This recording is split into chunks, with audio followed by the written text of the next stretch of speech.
Bismillahirrahmanirrahim. Assalamualaikum warahmatullahi wabarakatuh.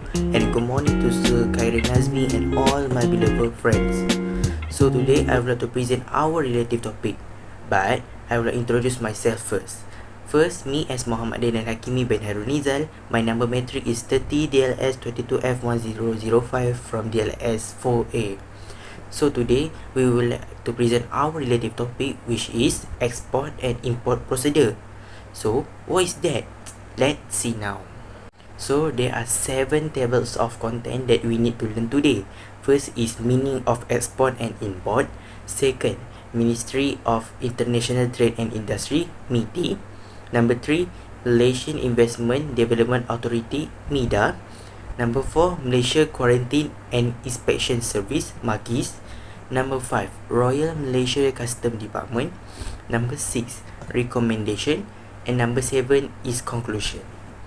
So we look at number 1 is meaning of export and import. So what is export and what is import? So first is export. Export refers to the sale and shipment of goods and services from one country to another. It involves sending product produced in one country to be sold or used in another country. Exporting goods and services allow business to expand their market reach, increase sales and diversify revenue stream. Masuk kat sini, proses ekspor ni adalah proses daripada negara kita, contohnya daripada negara kita ke negara luar. Itu dinamakan sebagai from one country to another. Mengeksport barangan dan perkhidmatan juga membolehkan perniagaan kita berkembang dalam jangkauan pasaran mereka dan meningkatkan jualan serta mengalirkan pelbagai hasil. Contohnya dekat negara Malaysia ni, kekayaan Malaysia adalah biji timah.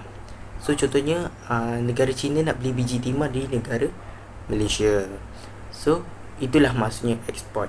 Import pula, import on the other hand is the purchase and receipt of goods and service from another country. It involves bringing product into a country for sale or use. Importing allow business and consumer to access goods and service that may not be readily available domestically, benefit from cost advantages and meet specific market demand. Maksudnya import ni pula dia terbalik pula.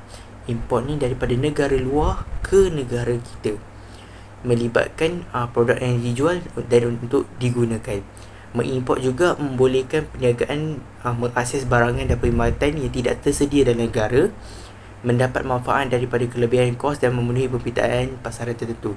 Contohnya dari segi ramen. Ramen kita tengok asal daripada Korea Selatan. So diorang import diorang punya produk ramen tu ke negara kita, iaitu Malaysia. Alright, number 2 is Ministry of International Trade and Industry, MITI. Apakah maksud tu? Kementerian Perdagangan Antarabangsa dan Industri, iaitu MITI. Kita tengok peranan agensi mereka. Yang pertama adalah policy formulation. Agency within MITI are responsible for formulating policies related to international trade, industry development, investment promotion and economic growth. So kat sini agensi dalam MITI ni yang pertama adalah dalam pembentukan dasar, iaitu mengubah dasar berkaitan dengan pembangunan industri, promosi dalam segi pelaburan, investment dan untuk menaikkan diorang punya economic growth. So number 2, capacity building. This agency play a role in developing human capital by providing training programs, skill development initiative and knowledge sharing. Maksudnya kat sini diorang membangunkan kapasiti bangunan. Kenapa? Untuk menyediakan program latihan, training kepada perniagaan, usahawan dan professional industri. Yang ketiga adalah international collaboration. Collaborate international organisation, foreign government, industry stakeholder to promote economic cooperation, resolve trade disputes and participate in global initiative for sustainable development and economic integration. Maksudnya peranan diorang ni adalah kerjasama antarabangsa, iaitu dari segi hubungan antara negara-negara luar dalam mengambil bahagian dalam inisiatif global untuk pembangunan mampan dan integrasi ekonomi meningkat di setiap negara masing-masing. Berdiri sama tinggi, duduk sama rendah. Alright, number 2, kita tengok dari segi rules and regulation, dari segi peraturan diorang. Yang pertama adalah kita tengok dari segi trade policies diorang. MITI often establish and enforce trade policy that govern international trade activity including traffic, imports and import regulation, barriers and trade promotion initiative. Maksudnya kat sini MITI ni menguatkuasakan perdagangan antarabangsa termasuk tarif peraturan dan ekspor perjanjian perdagang dan inisiatif promosi pedagang. So setiap pedagang ni mesti kena ada cukai takrif dan peraturan dari segi import dan ekspor. Yang kedua adalah kita tengok dari segi industry regulation, iaitu dari segi peraturan industri. MITI may have regulation concerning specific industry such as manufacturing, service and agriculture. Maksudnya kat sini peraturan juga mengenai bukan dari segi takrif itu semua, tapi juga menggabungkan dari segi pembuatan, perkhidmatan teknologi dan juga dari segi agriculture, pertanian. Yang ketiga adalah dari segi kawalan ekspor. MITI agency may enforce export control on certain goods and technology which comply with international agreement. So kat sini kita masukkan menguatkuasa ke atas barang dan teknologi tertentu untuk mematuhi peraturan antarabangsa, menghalang pencambahan teknologi sensitif dan melindungi kepentingan keselamatan negara. So melindungi sistem kita daripada diceroboh oleh negara-negara luar. Okey, kita masuk yang ketiga pula, Malaysia Investment Development Authority, MIDA, maksudnya Lembaga Pembangunan Pelaburan Malaysia. So apakah diorang punya agensi-agensi diorang? Yang pertama, investment promotion. It include marketing Malaysia investment opportunities, shows like business friendly environment and highlight incentive and benefit available to investor. Maksudnya kat sini Malaysia mempamerkan persekitaran mesra perniagaan. Tugas diorang untuk memastikan perniagaan diorang berada dalam keadaan mesra, menunjukkan insentif dan faedah dan tersedia kepada pelabur. Faedah jika mengambil investment dalam ekspor dan import ni. Yang kedua, industry development, include supporting industry specific initiative, fostering innovation and technology adoption and encouraging research and development activity. Maksudnya kat sini inisiatif untuk memupuk inovasi dalam teknologi dan menggalakkan aktiviti penyelidikan dan pembangunan. Yang ketiga adalah dari segi market intelligence, iaitu dari segi cerdas dalam segi pemasaran. MIDA gather and analyze market intelligence, economic data, industry trend to provide highlight and investor. Maksudnya kat sini MIDA ni dia mengumpulkan data ekonomi dan arah aliran industri untuk tengok dari segi pembangunan ekonomi, sama ada pembangunan ekonomi itu tinggi ataupun pembangunan ekonomi itu rendah, dan membuat keputusan dan mengenal pasti jika terdapat masalah market yang berlaku dekat Malaysia ni. Alright, next kita tengok rules dengan regulation dia, orang punya peraturan dalam MIDA ni. So yang pertama adalah MIDA ni beroperasi dari dasar pelaburan Malaysia yang menggariskan objektif keutamaan strategi kerajaan berkaitan dengan tarikan pelaburan, pembangunan dan pertumbuhan sektor. So yang kedua adalah untuk menyediakan perkhidmatan penjagaan selepas kepada pelabur, membantu mereka dalam sokongan berterusan, menyelesaikan isu mengenai cabaran dan mengembangkan pelbagai pelaburan Malaysia. So kat sini kita boleh tengok selepas investor dah buat dari segi pelaburan, so kita boleh sediakan insentif khas untuk mereka selepas diorang dah buat investor tu, dan dan membantu mereka dari segi untuk menyelesaikan isu dan mengenangi cabaran dalam hasil pelaburan dekat Malaysia. So nombor 3 adalah MIDA monitor and evaluate the impact of investment project, incentive and policies to assess their effectiveness, identify areas of improvement and make data-driven decision for future strategy. Maksudnya kat sini kena kesan projek dari segi pelaburan tersebut untuk menilai keberkesanan pasti dan membuat keputusan berdasarkan masa depan. Okay, so kita kena fikir, bukan kita nak buat pelaburan ni untuk masa kini je, kita kena fikir juga untuk masa depan apa yang akan terjadi. So even kalau contoh masa depan tu kita buat pelaburan tu tak berapa elok, kita kena adjust dan kita buat keputusan tu dengan baik, kita kena buat rancangan. Alright, number 4 is Malaysian Quarantine and Inspection Service, MAQIS. So what is MAQIS? So adalah proses quarantine service. Yang pertama kita tengok dari segi quarantine service, MAQIS bertanggungjawab melaksanakan langkah quarantine untuk mencegah pengenalan dan penyebaran perosak dan penyakit yang boleh membahayakan tanaman pertanian dan dalam sekitar. So maksudnya kat sini dia kena bertanggungjawab lah dalam setiap quarantine yang berlaku untuk mencegah daripada penyebaran perosak. So maksudnya ni dari segi, kita boleh cakap dari segi agriculture, dari segi tanaman, dari segi makanan. So yang kedua, certification service. MAQIS provide certification service for agriculture and food product that meet required standard, allowing them to trade domestically and internationally. So kat sini maksudnya MAQIS menyediakan perkhidmatan pensijilan dan produk untuk pertanian pada sesiapa yang menjual makanan mereka ke negara luar, yang membolehkan mereka didagangkan di dalam negara dan di luar negara. So siapa yang jual ni boleh dapat sijil lah, dapat sijil daripada Marquis ni. Alright, next kita tengok rules and regulation of Marquis. So first is import and export regulation. Marquis regulate the import and export agriculture and food product to ensure comply with Malaysia standard, international trade agreement, and export must obtain permits and follow a specific product for clearance and inspection. Okay, maksudnya dari segi import dan export pula, apa yang diorang kena buat adalah untuk memastikan pedagang diorang nak export ni dan import ni berjalan dengan lancar. So pengimport dan export mestilah mendapatkan permit. Kena ada permit dulu sebelum kita nak pergi ke luar negara ke apa-apa. Even kita nak menjual pun kena ada permit juga, dan mengikut prosedur khas untuk pembersihan dan pemeriksaan. Maksudnya kena ada data lah pada setiap penjual yang nak export barang diorang ataupun nak import barang diorang. So yang betul dari segi labeling and packaging standard, dari segi label dan juga pembungkusan. So Marquis set standard for labeling, packaging and marketing agriculture info to ensure accurate information for consumer and comply with regulatory requirement. This include requirement for product name, ingredient, material information and allergen warning. Maksudnya kat sini diorang kena ada label, pembungkusan dan penandaan untuk memastikan maklumat yang tepat kepada pengguna dan pematuhan untuk kepada kawan sedia.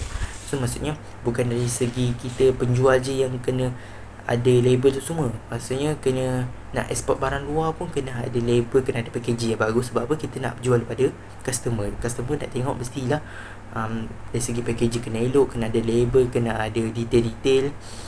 Lepas tu termasuklah untuk macam saya cakap tadi, ada names produk, nama produk, ramuan, maklumat makanan dan amalan kepada kalau ada yang siapa allergic dia tak boleh makan. Alright, number 5 ni mostly mesti tahu. Number 5 ni adalah Royal Malaysian Customer Department. Roles and agency dia adalah maksudnya dari segi peranan Jabatan Kastam. Jabatan Kastam contohnya Malaysia nak ke Singapura mesti ada Jabatan Kastam dia, nak ke Thailand pun ada Jabatan Kastam dia. So yang pertama kita tengok dari unit perisikan Kastam, CIU, Custom Intelligence Unit, responsible for gathering intelligence related to custom offence, smuggling activity and trade fund.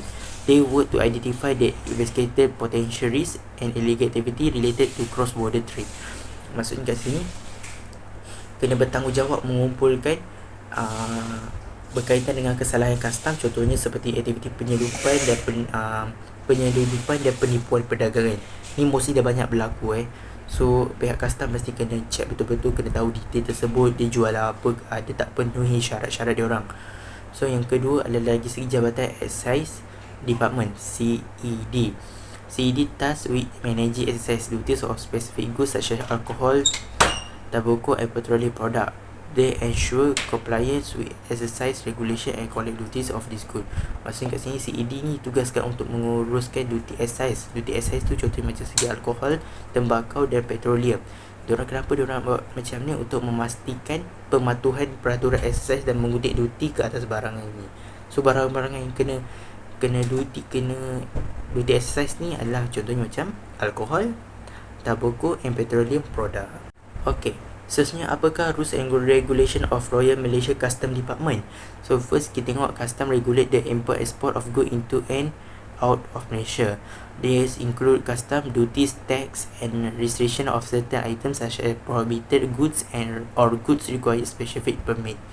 So kat sini kena ada kawal sedia import dan export, termasuklah duty custom, tax ataupun ke atas barang-barang tertentu seperti barang yang saya cakap tadi, alkohol, tembakau tu semua, untuk yang memerlukan permit khas. Lepas tu yang kedua adalah pelbagai dokumen mungkin diperlukan untuk pelepasan kastam. Contohnya macam apa, dia nak invoice komersial, senarai bungkusan tu, nak tengok detail-detail pembungkusan dan sijil asal lesen atau barangan tertentu. Yang last sekali adalah siapa yang tidak mematuhi peraturan ini, non-compliance with customer rules and regulation can result in penalties, fines, seizure of good or legal action.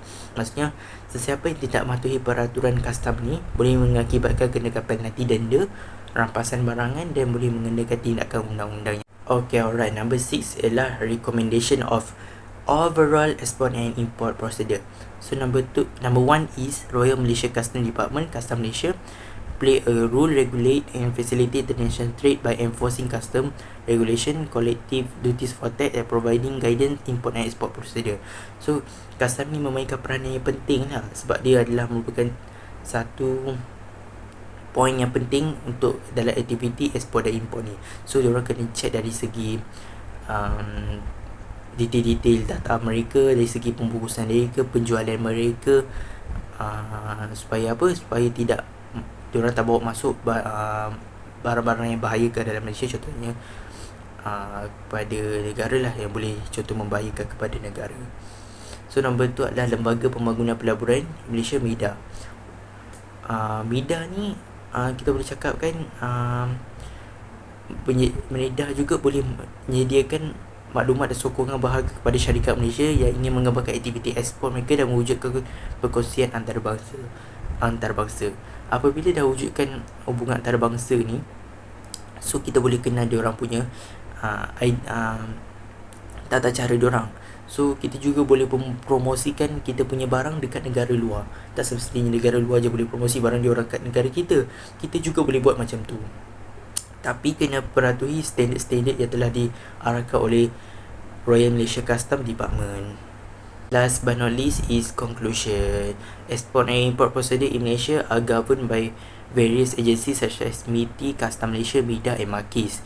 These 4 agencies play a crucial role for facilitating trade, ensuring regulated compliance, providing market insight and promoting productivity and competitiveness.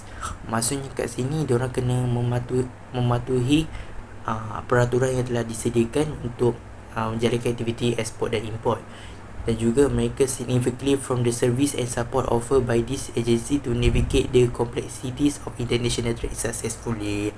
Maksudnya untuk memberikan manfaat dan sokongan kepada setiap agensi ni. So kita kena beri sokongan supaya mereka lebih semangat untuk membuat pekerjaan tersebut untuk dalam proses ekspor dan import ni, dan berjaya mengharungi kerumitan perdagangan antarabangsa. So apabila semuanya dah ada semangat untuk semangat untuk mengawal tindakan dari segi ekspor dan import, so dia akan menjadikan perdagangan antarabangsa ni lebih smooth. Alright, that's all for now. Thank you for listening and view my presentation. #logistic is the best. Bye. Assalamualaikum.